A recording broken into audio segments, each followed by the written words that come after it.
me this morning is someone whose face will be very familiar to anybody involved in the travel and tourism sector in Northland. Tania Burt, General Manager of Destination Marketing and Management at Northland Inc. Hey Tania, how are you? Hi Peter, good, thank you. Good stuff, good stuff. Thanks for joining me. Tania, I think of all the sectors in our economy, tourism looks like it's going to take the deepest and the longest bath. Can you quantify some of the figures and some of the damage for us? It's quite early to be asking that question, but you're absolutely right. Tourism has been disproportionately affected by this current crisis. For Northland, tourism going into this was responsible for 11% of Northland's workforce, about $1.1 billion to the Northland economy. So we don't know what it looks like at the moment, but information has been gathered to see what dent is going to be put in those figures. What we do know though is that Northland traditionally has around 75% of visitation coming from the domestic market. So it's New Zealanders travelling within New Zealand, about 25% from the international markets. So what we're doing is we're holding out that if businesses can get through this, those quantifiable losses when it comes to visitation won't be as large as some regions that rely solely on those international markets. Is this perhaps an opportunity for our communities to reinvent the type of tourism that they want to see? I'm thinking here in particular of cruise. I think that always needs to be on the mind. So industry, yes, does have an opportunity here to engage with communities. New national, they were called destination management guidelines, were released in December. And what those guidelines did was they were released by central government and they were encouraging destinations to look at the ecosystem of tourism and look at how the benefits can be more widely spread throughout the region. So this is an idea and a time where we can look at the shape of tourism. Right now, we have to look at recovery and then we can potentially look at the shape.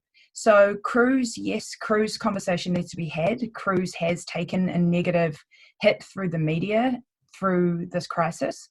And whether that was fair or unfair, in my view, I think it was unfairly hit. But I do know that communities are challenged by the idea of cruise. We have small communities, we have limited infrastructure. When a big cruise ship comes in with thousands of passengers, it does put pressure. But we can't take away and separate the good and the bad from cruise.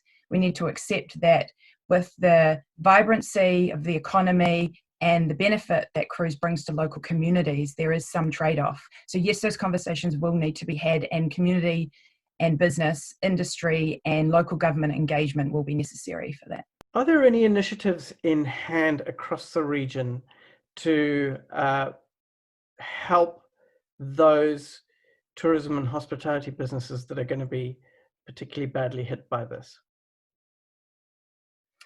So at the moment, we're in our respond phase before we can even think about recovery. So what is there in support for our businesses is through Northland Inc.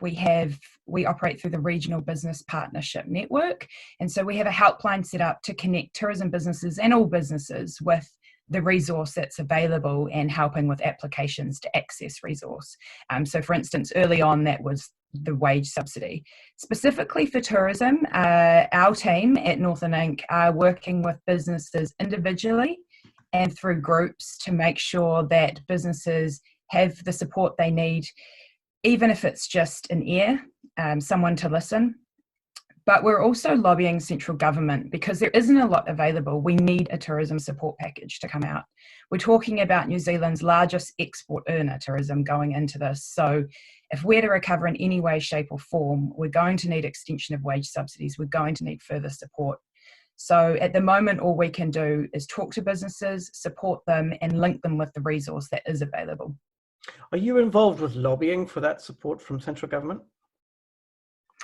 So through the industry bodies that we are members of, we are involved in that voice. So we are members of Tourism Industry Aotearoa, Regional Tourism Organisations New Zealand, Economic Development New Zealand. So through those industries, Tourism Export Council New Zealand, so a number, I could probably go on, a New Zealand Cruise Association. So through those memberships, that is where the voice will be heard. It needs to be a collective and strong industry voice. And we do ask that any industry leaders get behind that sentiment as well.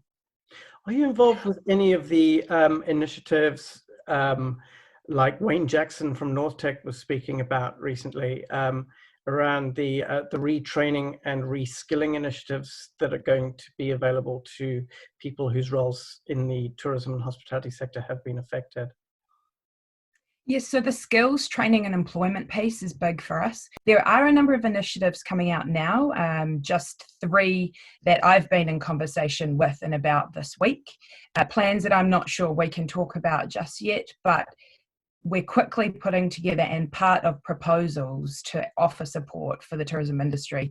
We're going to lose a big chunk of our workforce, and we need to somehow either retain what we can and then move to skill and redeploy where we can as well.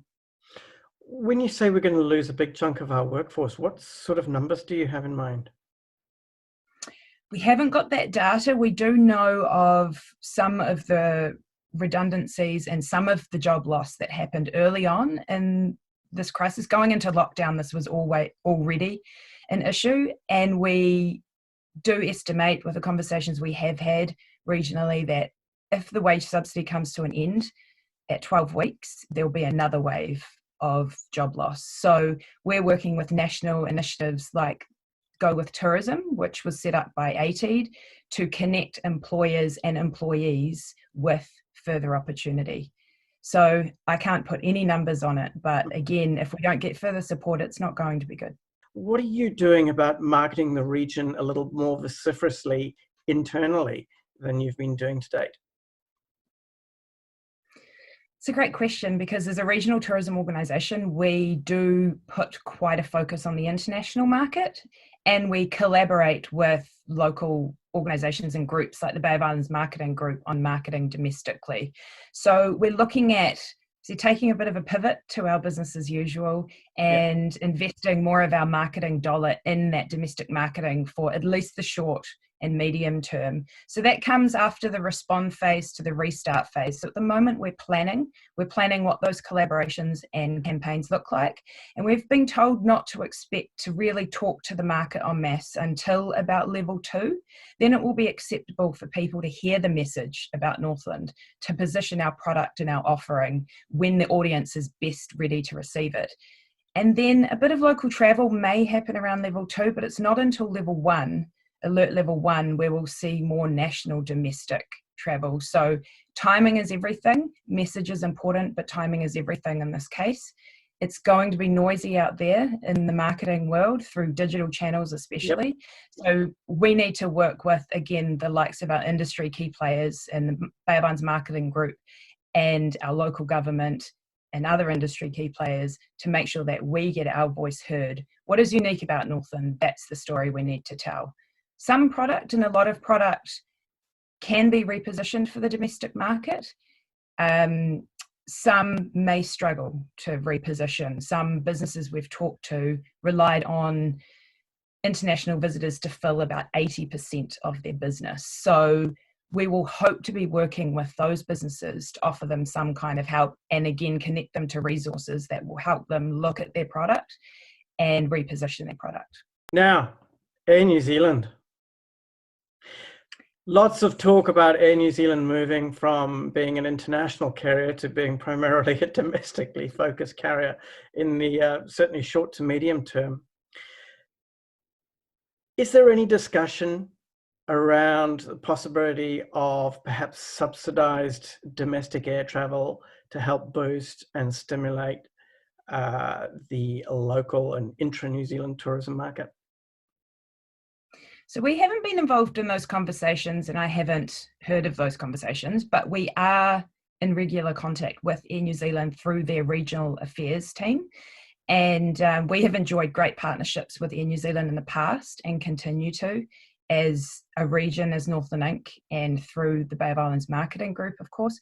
So They're still working on that. Everyone is still working on this. This is Yeah. a chance to pause and get this right and not jump into it. We do know that they've positioned themselves to be a domestic airline until the end of 2020 at least. And we know that it's going to take a while for them to get their long haul markets back online. They're smart, they know what they're doing, so I'm sure they'll be looking at their pricing to stimulate domestic travel. And again, as we drop down those levels, they will have to stimulate the interest for the domestic market to travel, and that price point will be included in that conversation, I'm sure. Superb. Tania Burt, listen, all I can do is wish you and your team at Northland Inc. all the very, very best and every strength. Kia kaha, thanks for the work that you guys are doing, and keep on doing it, and all the very, very best. Thank you very much, Peter.